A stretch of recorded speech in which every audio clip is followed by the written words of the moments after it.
Dingdong Dantes inamin na ang tungkol sa anak nila ni Lindsay De Vera.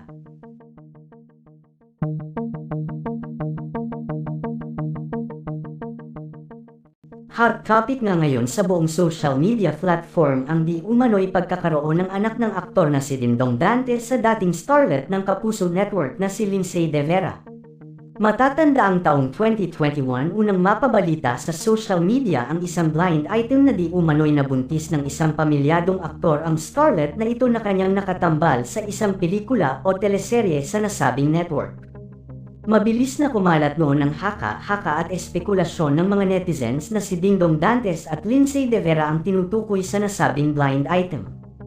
Samantala ilang taon na nga ang nakakalipas magmula nang pumutok ang balitang nakabuntis umano si Dingdong ng ibang babae ay heto at muli ngang nabuhay ang nasabing isyu patungkol kay Dingdong at Lindsay.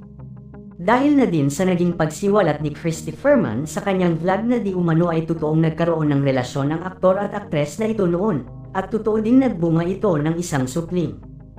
Ayon pa kay Christopher Mann ay aware ang asawa ng aktor na ito na naanakan ng kanyang asawa ang nasabing starlet beauty na ito.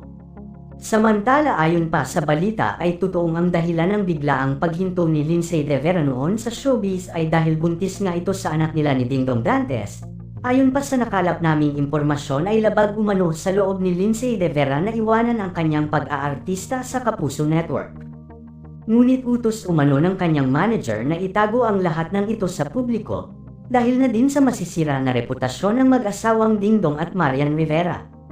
Samantala ayon naman sa aming source nagsalita na umano si Dingdong Dantes hinggil sa isyu na may anak siya kay Lindsay De Vera. Ayon umano kay Dingdong ay hindi umano niya tinatalikuran ang kanyang responsibilidad sa kanyang anak kay Lindsay, ngunit hanggat maaari daw ay ayaw na niyang palawakin pa ang isyu dahil ayaw niyang madamay pa ang kanyang anak kay Lindsay sa paghahalungkat ng mga netizens sa kung papaano umano nangyari ang bagay na ito.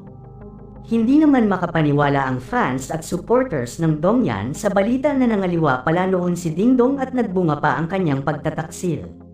Hanga umano sila sa lakas ng loob ni Marian Rivera na sarilihin at itago sa publiko noon na may pinagdadaanan pala silang mabigat na problema. Nagpapasalamat naman ang fans nila sa hindi pagsuko ni Marian sa relasyon nila ni Dingdong at mas minabuti na ipaglaban ang kanyang karapatan bilang asawa ng aktor.